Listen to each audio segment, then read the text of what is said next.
Hello दोस्तों, welcome back to the new video. तो दोस्तों, आज के वीडियो में हम देखेंगे प्राचीन भारतीय इतिहास के स्रोत पार्ट 2। तो पिछली वीडियो में हमने देखा था कि पुरातात्विक साक्ष्य क्या क्या होते हैं, उसको हमने अध्ययन किया था।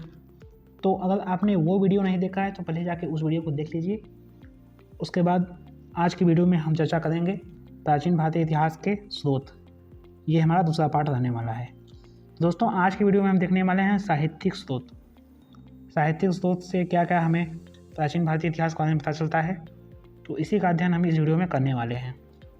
तो दोस्तों देखिए, साहित्यिक स्रोत हिंदुओं के धार्मिक साहित्य में वेद, रामायण, महाभारत, पुराण आदि सम्मिलित हैं। और यहाँ पे वेदों की संख्या है 4, जो कि हैं ऋग्वेद, यजुर्वेद, सामवेद और अथर्ववेद।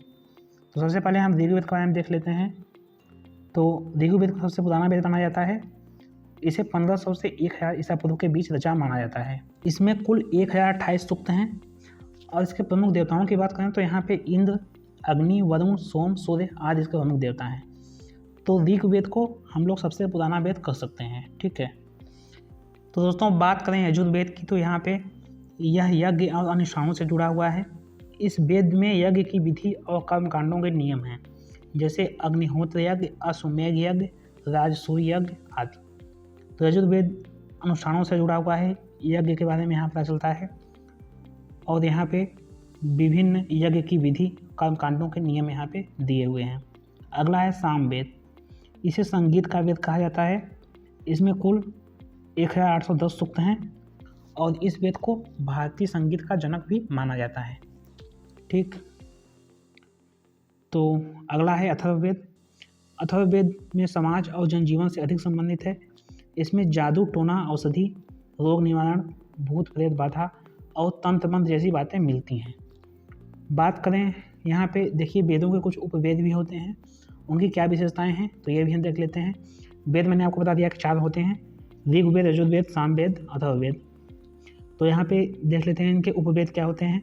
तो ऋग्वेद के उपवेद है आयुर्वेद, जिसकी विशेषता है चिकित्सा शास्त्र। अगला है यजुर्वेद। यजुर्वेद का उपवेद है धनुर्वेद और इसकी विशेषता है युद्ध कला।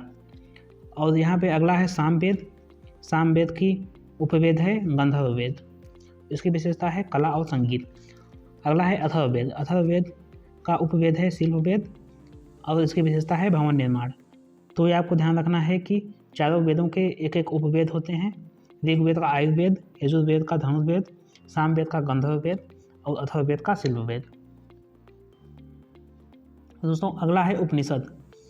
देखिए, उपनिषद वेदों के दार्शनिक और आध्यात्मिक सारांश प्रस्तुत करते हैं। इन्हें वेदांत भी कहा जाता है, जिसका अर्थ होता है वेदों का अंत या वेदों का सार। यह लगभग 1000 से 500 ईसा पूर्व पुराने माने जाते हैं। अब अगला है वेदांग। तो वेदांग देखिए क्या है कि वेदों को समझने में सहायक ग्रंथ। वेदों को समझने में सहायक ग्रंथों को हम लोग वेदांग कहते हैं। 6 वेदांग हैं: शिक्षा, कल्प, व्याकरण, निरुक्त, छंद, ज्योतिष। अब अगला कुछ पॉइंट हम लोग देख लेते हैं। यहाँ पे देखिए, पहला है सूत्र लेखन का सबसे विख्यात उदाहरण पाणिनि का व्याकरण ग्रंथ अष्टाध्यायी है, जो 400 ईसा पूर्व के आसपास लिखा गया था। यहाँ थोड़ा सा टाइपिंग इधर है, ईसा पूर्व होगा यहाँ पे। अगला है महाभारत। तो महाभारत इसे व्यास की कृति माना जाता है। यह संभवतः 10वीं सदी ईसा पूर्व से 4वीं सदी ईसा पूर्व तक की स्थिति का आभास देता है। और महाभारत की बात करें तो इसमें कुल 8000 श्लोक थे, जिसका नाम जय संहिता था। कालांतर में इसके श्लोक की संख्या बढ़कर 24,000 हो गई तथा यह भारत के नाम से प्रसिद्ध हुआ, क्योंकि इसमें प्राचीनतम वैदिक जन्म भरत के वंशजों की कथा है। वर्तमान में इस महाकाव्य में 1 लाख से अधिक श्लोक हैं और यह सतसाहस्त्री संहिता या फिर महाभारत कहलाता है। अगला है वाल्मीकि रामायण। इसकी रचना संभवतः पूर्व 5वीं सदी में प्रारंभ हुई थी और इसमें मूलतः 6000 श्लोक थे और वर्तमान में 24,000 श्लोक हैं। इसकी रचना जो है महाभारत के बाद हुई प्रतीत होती है। अगला पॉइंट है बौद्ध ग्रंथ।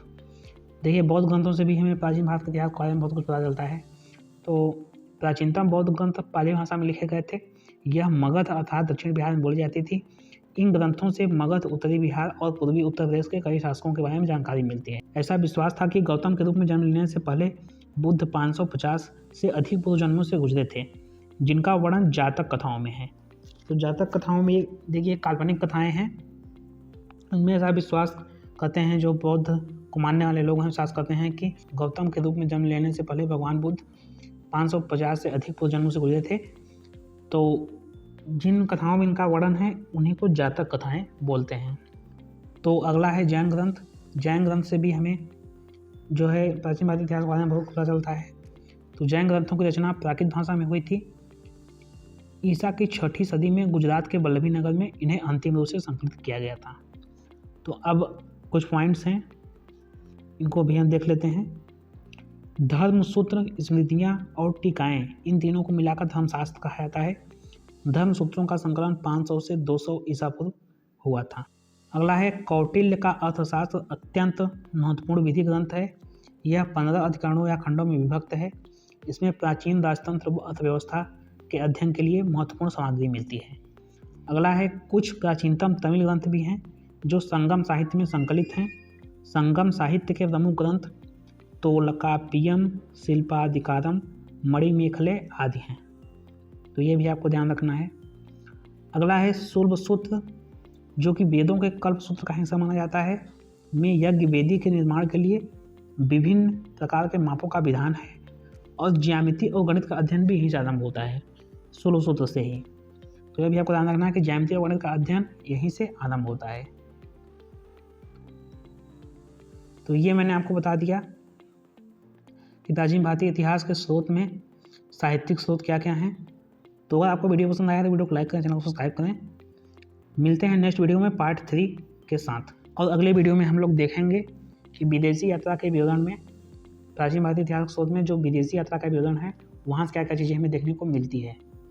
मिलते हैं नेक्स्ट वीडियो में, तब तक के लिए बाय।